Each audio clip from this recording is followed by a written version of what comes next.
You are now listening to the Palm Pod, brought to you by RSPO, a global partnership to make palm oil sustainable. Hi, I'm Fara Rom, and you're tuning into the Palm Pod, where we host engaging discussions, expert insights, and industry updates on sustainable palm oil, guiding consumers and businesses to make better choices for the planet.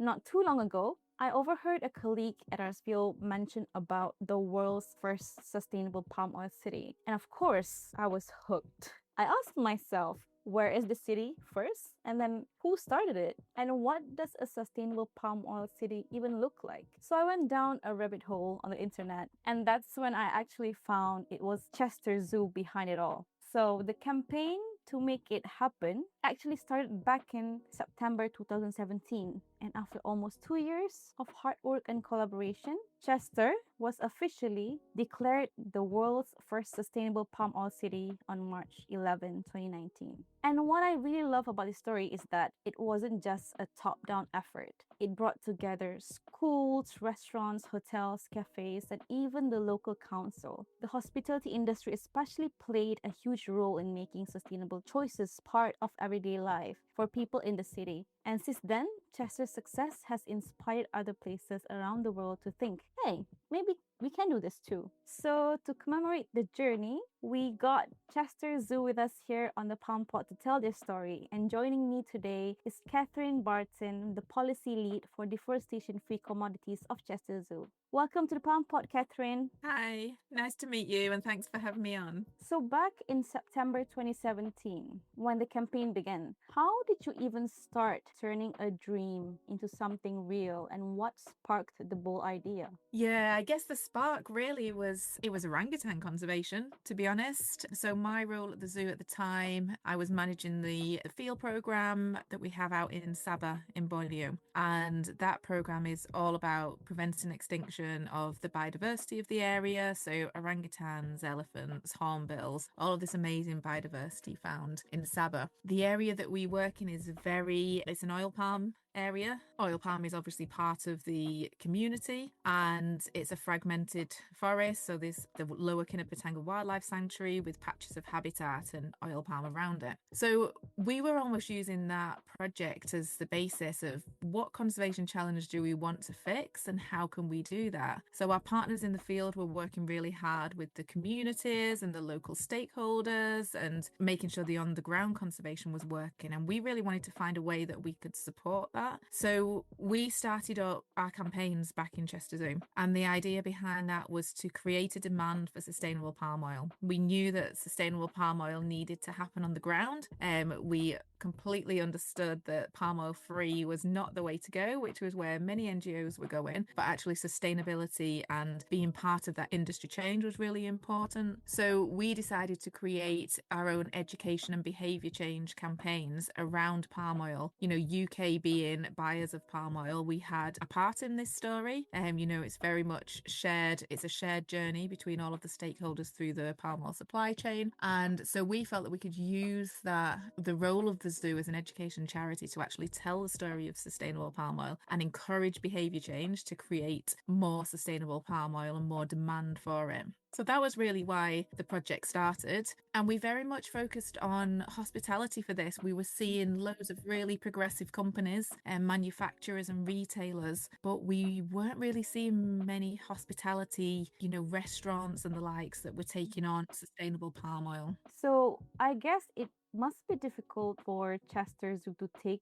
the kind of an unpopular route because, like you said, a lot of the organizations are going for banning instead. So what were some of the biggest challenges or pushback along the way, and how did Chester Zoo deal with it? Yeah, we certainly had pushback, particularly when we started this. I think palm oil free was very prevalent in Europe. And we really just sold that story of science being the answer.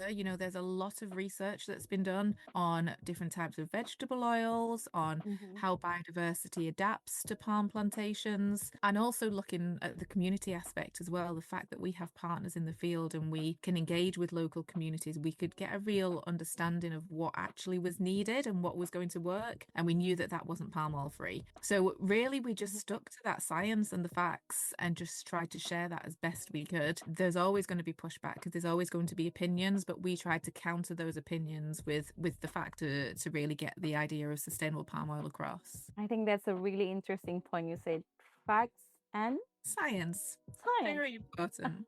100%. So when you started the effort for the campaign in 2017, and as the campaign developed, when was the turning point when your team in Chester was saying, okay, yes, this is actually happening. This is really something that we can achieve soon, which is Chester as the sustainable palm oil city? Yeah, so it was slow going to start with. I mean, like any good campaign or research project, we did start with research ourselves. We sent questionnaires and we went into restaurants with questionnaires and local businesses to just find out what the feeling was in Chester around palm oil.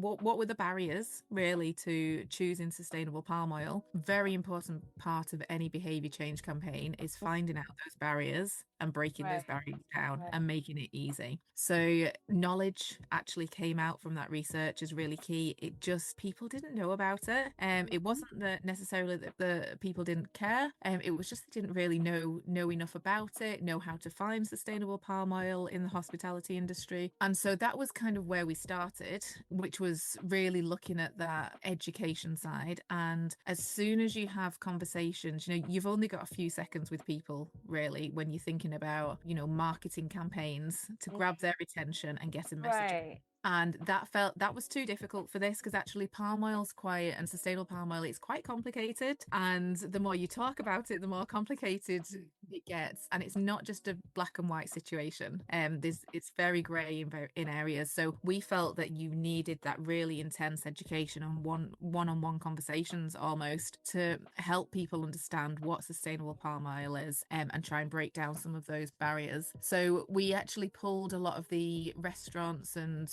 businesses in the city together for a first meeting and just presented on orangutan conservation, on the issues of oil palm, acknowledging that there are issues within the industry, but that there are solutions. And I think that was the key thing, is that you can present the negatives, but you also have to present the solution and the positive and what someone can do. And we found that was the easiest. That was the turning point, I think, bringing everyone together and just having that wide conversation.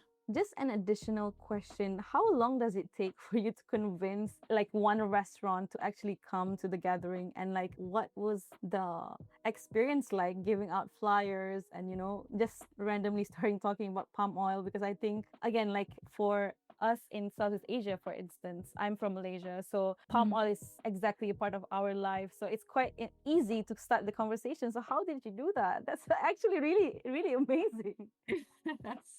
We're really lucky in Chester in that the zoo is a big part of the world of Chester, essentially.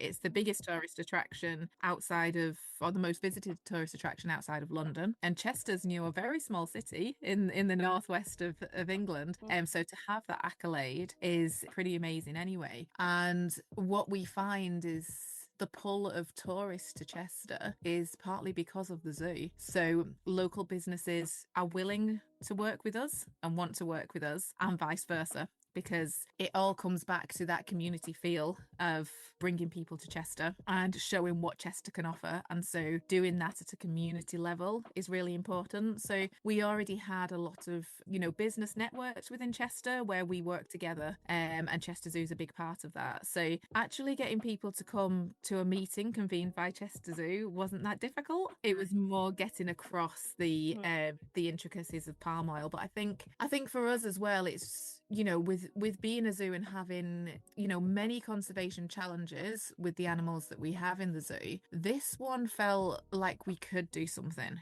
There's other conservation issues where you're talking about poaching or, illegal trade that actually the people of Chester, you can learn about it, but they're not involved in that. There's nothing that they can do, or an easy thing that they can do. Whereas we are buyers of palm oil. We are all using palm oil every day. So it felt like there was suddenly a very easy way to connect people to the work of Chester Zoo through a very easy action where they felt that they could help our mission of preventing extinction. So it's sort of relatable to the people that they can take an action towards the campaign. Yeah, absolutely. Yeah. So you mentioned about restaurants and businesses. What type of other organizations can join the campaign, and what do they need to show in terms of their sourcing?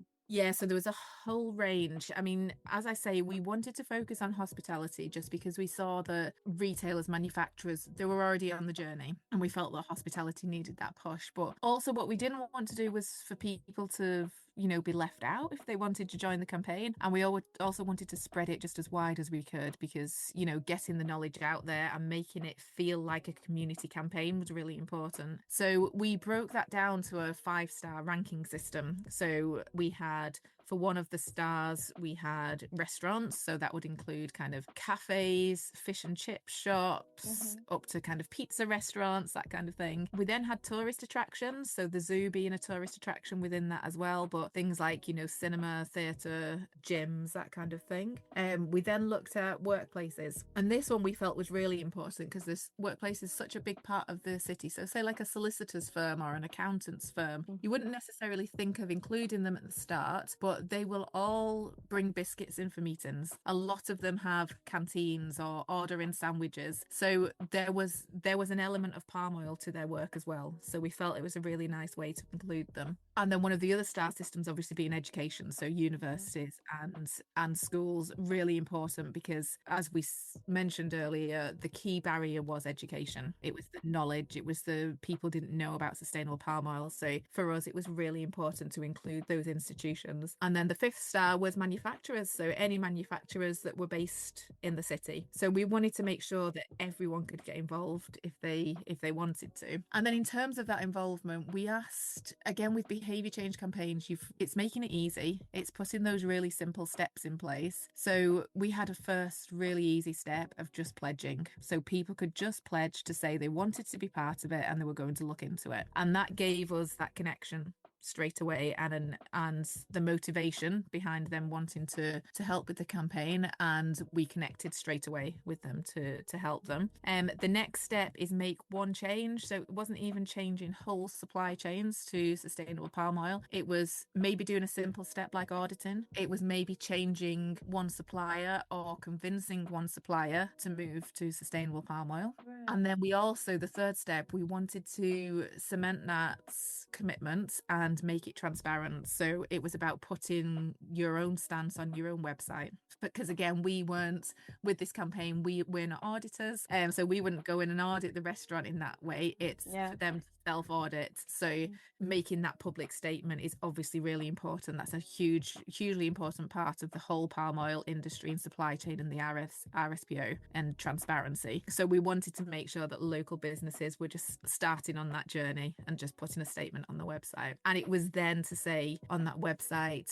give a timeline for when they would become kind of 100% RSPO. So it was very simple, step by step, that they could easily go through and be able to get to that point of being called a champion within the city. So looking at how the campaign includes the public, right? And when you include the hospitality business, what did you notice about their customers, and how they react when these hospitality businesses in Chester begin making sustainable palm oil part of everyday life? Is there a shift that can be observed, saying that a lot more people are more aware, a lot of people are purchasing sustainable palm oil? What are the changes that was observed for day to day? I mean, to be honest, we didn't measure the changes in that way. Most of the changes and the impact that we measured was the number of businesses that came on board and changed their supply chain. But we have a lot of anecdotal evidence from the restaurants themselves and then from visitors to the zoo as well. So what we were able to do is, we have a lot of people that go to Chester will also visit the zoo and eat in those restaurants. So we created things like a Chester map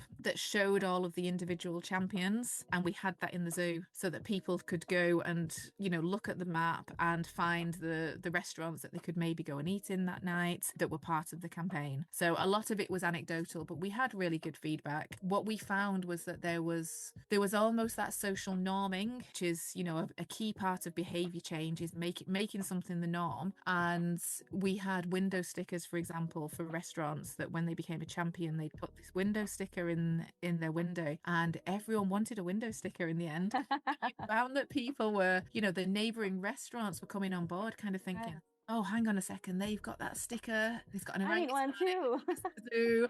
I think we should probably do that. What do we need to do? How can we get involved? So it was that side that we found. And that was very much, again, social norming. They're doing it, so maybe I should do it. I don't want to be left out. So that was kind of a lot of the motivation, I think, behind people being involved. And obviously then the public are seeing that. They're the ones walking around Chester acknowledging and seeing these stickers. So we did say we had some champions, that a particular fish and chip shop in Chester that had signs and stickers and orangutan cuddly toys on the fish and chip shop counter. And it was really nice actually to hear their feedback from their customers, where they were just so positive about what they were doing and so pleased that their local fish and chip shop was taking sustainability seriously. That's really exciting. And I can actually imagine how it would be if we emulate the same, method to a different, like, small city or like bigger city. And I think that's gonna be a really, really great campaign. Kudos to Chester Zoo. But also looking ahead, how do you see the role of younger generations, like students, entrepreneurs, activists, in keeping this movement alive and growing? It's already started, but how would it continue to the next generation? Yeah, and I think that's really important, and that's why a lot for a lot of the campaign, and for kind of our complementary campaigns that we run in Chester Zoo as well, it's all embedded in the education. So we have safari rangers, we call them. We have people going out to local schools to teach about sustainable palm oil within rainforest topics, for example, because actually really it is the younger generation that are going to make this move forward in the future. So cementing education is absolutely vital in campaigns like this. What we found as well, though, was that when Chester received the status of sustainable palm oil city, we had a lot of interest from others in wanting to do the same. So we actually created then sustainable palm oil communities, a campaign that kind of leapfrogged off the city project, and that was, if you like, those kind of a lot of conservationists, a lot of other zoos who were just interested in the project and wanted to set it up for themselves. So I think that replication is really important when you've got a tried and tested method that's worked.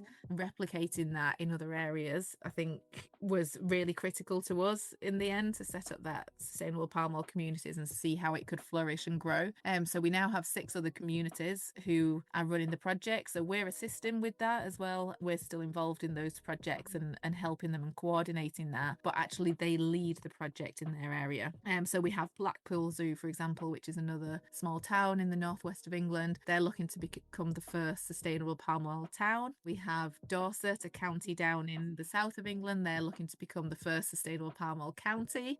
So it leapfrogged and kind of grew. So I think that's really nice. And then we're still building on it as well. We recently set up an ambassador program, we call it, where national businesses wanted to get involved. So helping it to grow from that local scale to that national scale. So we have a lot of the big retailers, some of the organisations and kind of hospitality that have numerous sites across the UK. They've wanted to get involved. So we now have them as ambassadors on the website, and they're helping us to create champions and helping us to spread the message. So it's growing legs all the time, which is really interesting because people want to be involved. But I think, for me, it's still really important that it's embedded in that education, and that the young people are coming in understanding what sustainable palm oil is, just to counteract that preconception of palm oil being bad from the start. So from your perspective, why is it important for conservation organizations or organizations like Chester Zoo? Because Chester Zoo is not really considered a part of the supply chain, but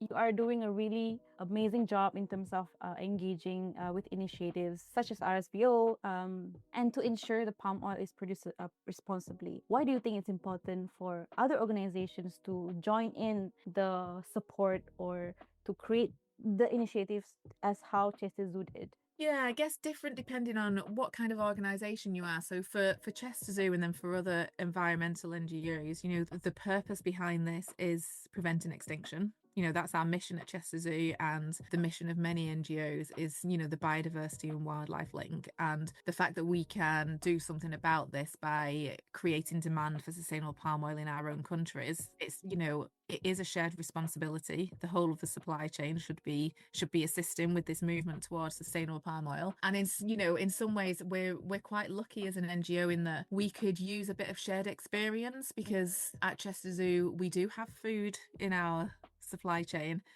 We do sell chocolate. We do use cleaning products.